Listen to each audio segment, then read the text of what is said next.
Hello again, everybody. Zack Attack is here with the Atakline for Wednesday, November 30th, 2011. Cannot believe November's over. Cannot believe December's almost here. The final month of 2011 is upon us. It's been a pretty good November. Let's see if we can end November with a bang, kind of. Starting with what I like to do always on Wednesdays, kicking off with the Billboard #1s. Some will say to themselves on who would be the #1 album. Maybe it'll be Rihanna. Her album Talk That Talk came out last week. Some expected maybe Nickelback going their second chart topper. But no, it was a Christmas album. McGraw topped the charts this week with his album Christmas. It's been like one of the favorites. I think a lot of people say Nickelback, Rihanna, and some people say Michael Bublé. No, it wasn't a debut. It's been out for a couple weeks, and people were thinking that maybe because of the Thanksgiving shopping spree, they're going to buy the Michael Bublé album. And it rises 2-1, and it beat Nickelback by an 18% percentage. His album, Michael Bublé, sold 227,000. Nickelback sold under 226,000. So it was like that close of a race between Nickelback and Michael Bublé. And although Rihanna did not get the #1 album with Talk That Talk, debuted at #3, she's not all sad. She's happy. We Found Love is still #1 on the Billboard singles chart. So congrats to Rihanna on that achievement. And Sexy and Know It is still #2. Meanwhile, although Taylor Swift's live album did not make that big of an impact, she was #1 for about a week. But now she got kicked off of the country #1 singles. Who is #1? I remember, but look. Oh, yeah, it was Country Must Be Countrywide was last week, but then it lost to We Own the Night by Lady Antebellum, your brand new #1 country single. Second #1 in a row from the album Own the Night. Just a Kiss went to #1. So who knows? Maybe it'll get 3 #1s again like Need You Now did. Need You Now had 3 in a row. The title track, American Honey, and I'll Kind of Love. So let's see if Lady A can do it again. With the third single, we don't know what that is, but we'll see what happens. Now, a lot of country news today. A lot of country news.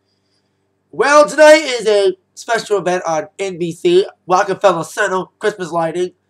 And Tim's famous wife, Faith Hill, was supposed to perform, but she ain't performing. She ended up staying in Tennessee supporting Tim McGraw, her husband, in a court case against Cub. This court case has been feuding with Tim. The story was that Tim recorded a new album called Emotional Traffic. Cub wouldn't release it. A lot of he said, she said with Cub. There's been a lot of tension between Cub and Tim McGraw over Cub releasing so many greatest hits albums without his permission. And it's ruled today. Court is ruled on Tim McGraw. Yes, Tim McGraw beat his record label. He won this court case.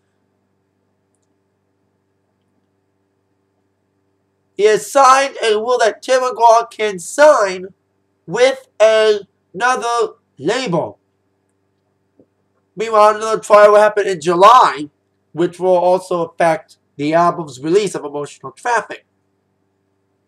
So, there you go. He won a ruling that allowed him to keep recording. Let me see, record for anybody else but Cub. But now they gotta settle what will happen to Tim's album. That, like I said, will happen in July.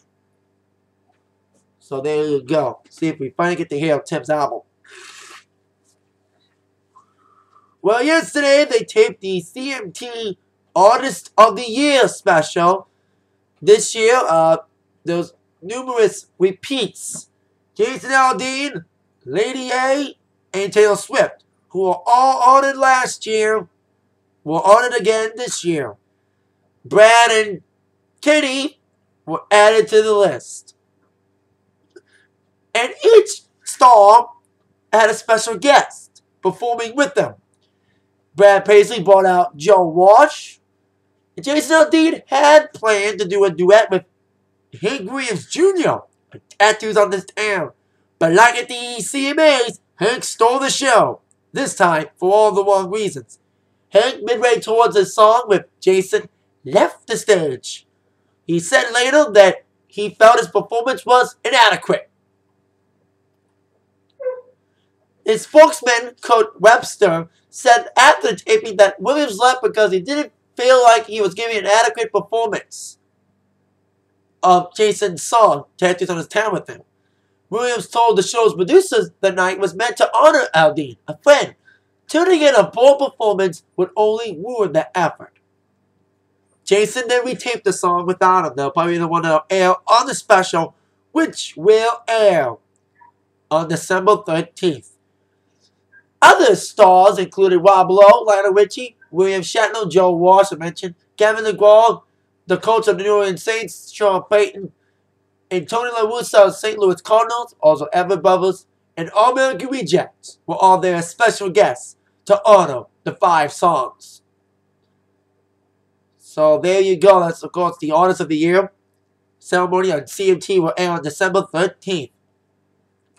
Now, one piece of, speaking of awards, kind of, tonight is the Grammy nominations concert.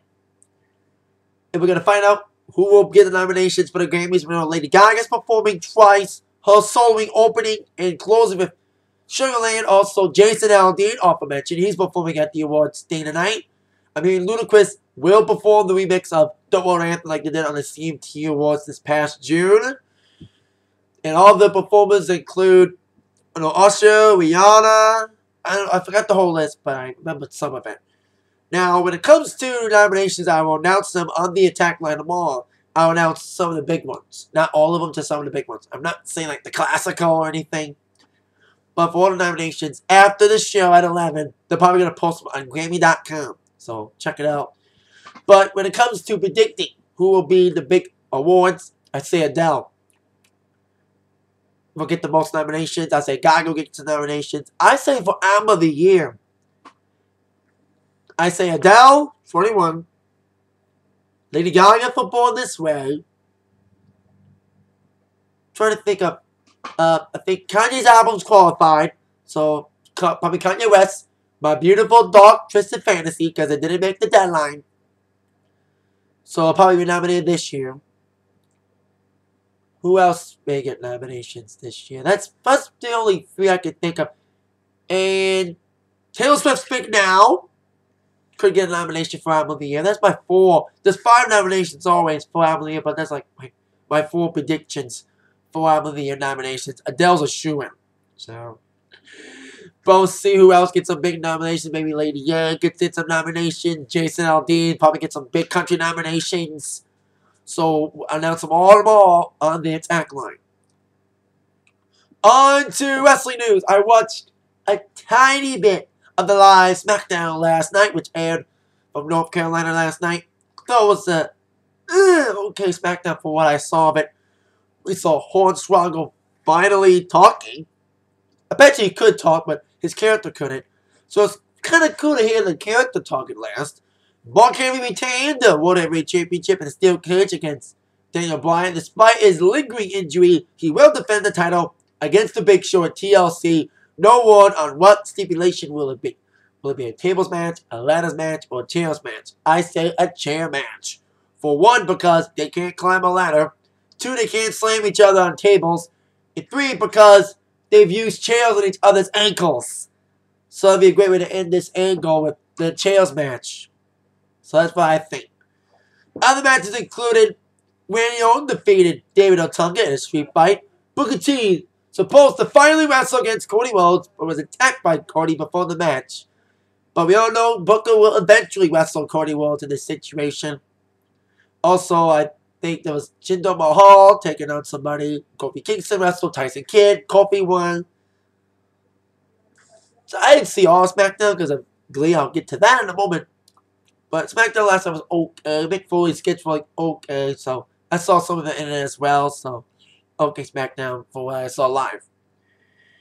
And on to Glee. Boy, oh boy, the drama keeps flowing in Glee. Yes, there were some great performances. I like the way they did the Girls Just Want to Have Fun. Corey Monteith, yes, not the best singer on the show, but he put on a sincere performance of that Girls Just Want to Have Fun. I like the arrangement. But basically sucked the fun out of it. It was like, instead of like, didn't see girls just want to have fun, it was like, girls just want to have fun. It sounds like a sad song. It took the fun out of it, though. That's the only bad thing about it. But drama unfolded with Puck and Shelby's rendezvous ending. We also saw secrets being unveiled with Santana telling her secret to her parents and her grandma who cried and everything. It could not get in the presidency of class president. I'll tell you about that in a moment. Brittany getting it, but for Kurt's dad, but he beat Sue Sylvester despite all of her best efforts, including dating Cooter. And of course, that made Coach Beast a little mad. So let's see if Beast can win Cooter back. But the biggest drama of the episode involved Rachel Berry. She was the one that rigged the voting for Kurt. Kurt was considering cheating because he wanted on Nadia, for his school, for college. So Rachel rigged the voting for him, and she got suspended. And we ended the episode with Rachel revealing that she won't be able to perform in sectionals. With new directions without their star performer, what will go down? Especially with Mercedes now in the trouble tones. Well, we saw a snippet of next week's episode, which will include the return of Court Overstreet, a.k.a. Sam. See what kind of effect Sam has, and he's back as a stripper. White chocolate. It's kind of weird to see that, but we'll see what happens on Glee at 8 next week on Fox. No Modern Family tonight. There is a repeat, so no Modern for you tonight. That is it for the Attack Line. See ya later. See you tomorrow for a lot of things, including Grammy nominations revealed. With then I've been attacked by the news. Thumbs up. Thank you very much. See you later. Yeah.